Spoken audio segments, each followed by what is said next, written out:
Ok, donc on va changer d'emplacement. Je viens de me connecter donc la clé USB. Je vais démarrer la machine et on va pouvoir voir un petit peu ce qui se passe et ce qu'on doit faire. Donc pour démarrer sur la clé USB me concernant, c'est F9. Et sur cette machine, voilà, une fois que j'ai fait F9, je vais aller sélectionner ma clé USB pour démarrer dessus. Donc, tout dépend de votre machine, ça je ne peux le savoir à votre place. Bien souvent, vous pouvez vous y retrouver avec soit échappe ou suppression, qui permet de rentrer dans le BIOS et parfois d'aller faire les modifications nécessaires. Sinon, vous avez un petit message souvent en bas et vous avez F quelque chose qui vous dit boot quelque chose. Donc là, il démarre sur la clé USB. Donc ça prend toujours un peu de temps, pas d'inquiétude. C'est tout à fait normal. D'ailleurs, si vous entendez un peu de musique derrière, m'en voulez pas, mais je préfère travailler en musique. Donc clavier souris s'allume. Voilà, donc on arrive sur cet écran-ci. On va faire suivant. On va faire installer maintenant. Ici, vous indiquez je n'ai pas de clé produit. Si vous aviez déjà une clé active sur votre PC, c'est pas la peine de le renoter, il va le récupérer tout seul comme un grand puisque c'est lié à votre compte Microsoft, donc votre adresse mail, Hotmail ou Outlook, donc pas d'inquiétude, en toute logique du moins. Vous pouvez faire je n'ai pas de clé produit. Une fois qu'on a fait ça, on va arriver ici donc sur la choix de la version. Par défaut, je suis tenté de vous dire Windows 11 famille, sauf besoin spécifique, en quel cas vous sélectionnez ce que vous avez besoin.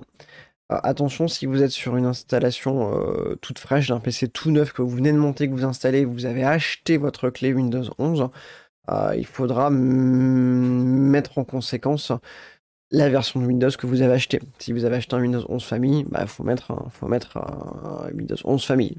Si vous avez mis une version autre, éducation ou pro, vous mettez la version pro. Donc là, moi, je garde famille. Je fais suivant.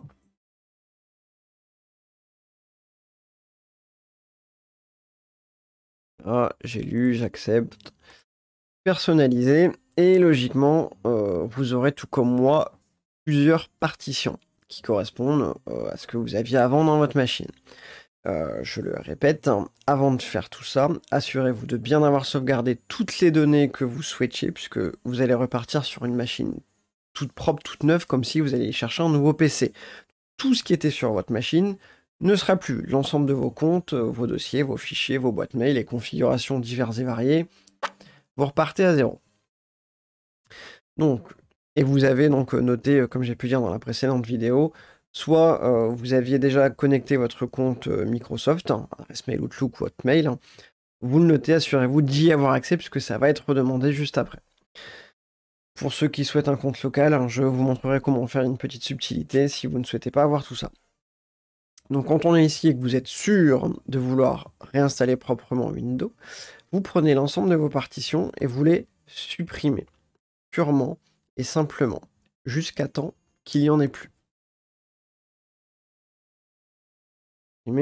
Vous supprimez. Il doit vous rester à la fin plus qu'une seule ligne de visible.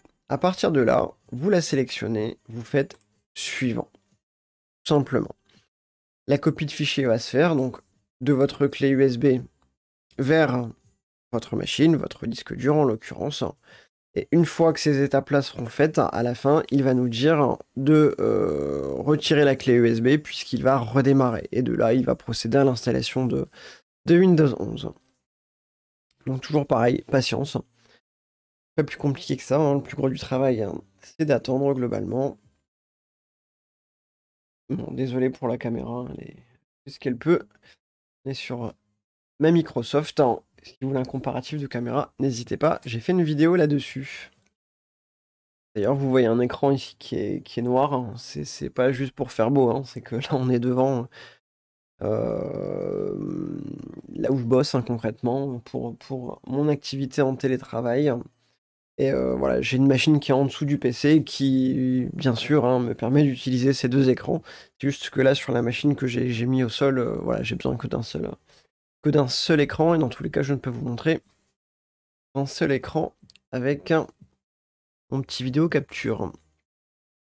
Donc là, il faut être vigilant, il est en train d'avancer.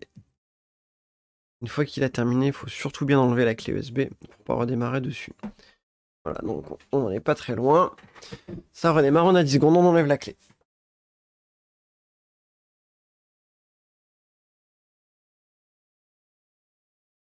Hop, la clé USB est enlevée et ça va redémarrer.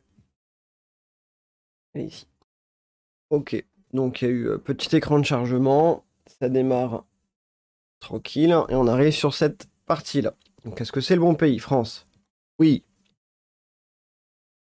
Suivez attentivement, n'hésitez pas à faire pause en cas de besoin. Disposition du clavier en français. Oui. Vous souhaitez ajouter un deuxième? Non. Savoir que là est branché donc sur l'ordinateur écran, clavier, souris et câble réseau. Puisqu'on aura, vous avez besoin d'être connecté à Internet pour pouvoir réaliser l'installation. Merci de votre patience. Sympa chez Microsoft.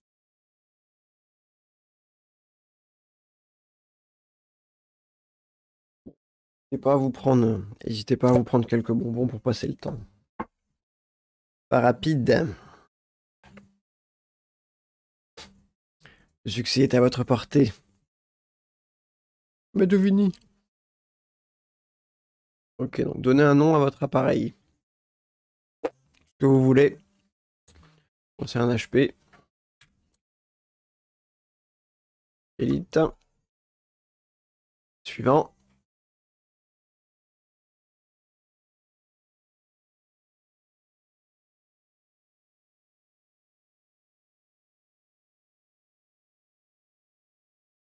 Ça reboot. Donc, on a redémarré. À partir de là, il vous demande de vous connecter avec votre compte Microsoft. Soit vous en avez un et vous le renseignez, soit vous faites retour, mais vous allez voir que il va vous dire non, enseigne une adresse. Non, connecte-toi. Donc, si vous souhaitez utiliser un compte local, ce qui sera moins mon cas dans l'exemple, eh bien, ce qu'il faut faire, c'est vous déconnecter d'Internet. Donc, vous débranchez votre câble réseau. Si vous avez une clé USB Wi-Fi et que vous êtes connecté, enfin, et vous pouvez l'enlever, enlevez-le et ça passera. Je vous montre.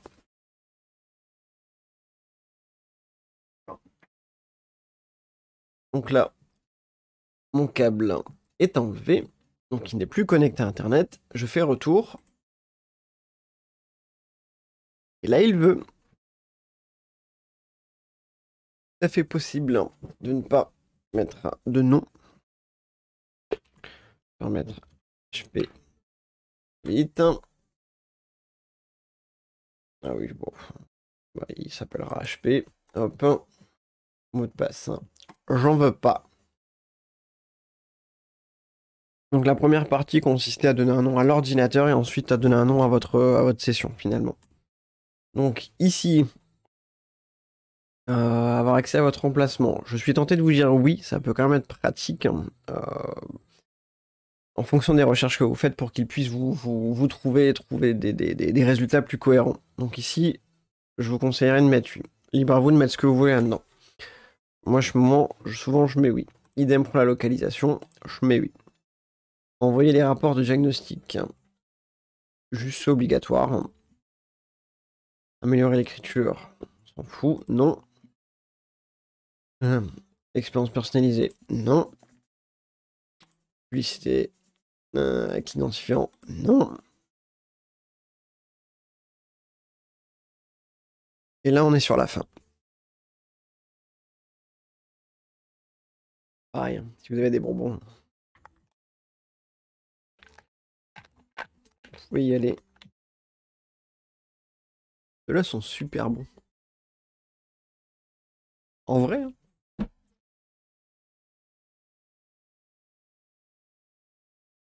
Mais bon, c'est ce qu'on dit, hein. Les meilleurs partent en premier. Vous avez vu cette petite bonnette? Elle est belle, hein? Non, le but de cette petite bonnette, c'est de pas avoir de peu. Ok, donc il a terminé. On voit que ça démarre. Je suis bien sur Windows 10. On voit en bas à droite que pour l'instant, je n'ai pas de connexion Internet. Je vais la rebrancher tout de suite. Me revoilà. On voit bien que ma connexion Internet est arrivée. Et pour voir mes paramètres, donc je m'appelle HP. Hop. On est bien, voilà. Sur mon HP Compact Elite 8300 SFF. Et on va avoir tout un tas de mises à jour qui seront, voilà, qui seront à faire. Faites-les, c'est important. Tant pour voilà, avoir vos pilotes graphiques, vos pilotes audio, plein de choses. C'est vachement important de vous connecter à Internet et de faire toutes ces mises à jour là. Je ne saurais que vous conseiller de le faire. Après, vous faites comme vous voulez, mais tout ne fonctionnera pas tant que vous n'aurez pas passé par cette étape-là. C'est long, ça prend du temps, soit, mais voilà, là vous êtes arrivé au bout, l'ordinateur est fonctionnel, voilà, vous pouvez avoir accès à votre explorateur de fichiers, allez récupérer les fichiers de sauvegarde que vous aviez fait au préalable pour les remettre dans votre machine. Voilà, bref, tout est fonctionnel, c'est OP, vous pouvez y aller. J'espère que voilà, ça a pu vous aider. N'hésitez pas encore une fois à regarder cette vidéo s'il y a des points qui vous interpellent ou vous n'êtes pas sûr. S'il y a des commentaires, n'hésitez pas, j'essaierai de vous apporter des réponses. Bienvenue aux nouveaux abonnés. N'hésitez pas à vous abonner si vous le souhaitez. Et faire toutes les petites conneries de YouTube qui sont utiles. Et sur ce, bah, écoutez, je vous dis à la prochaine.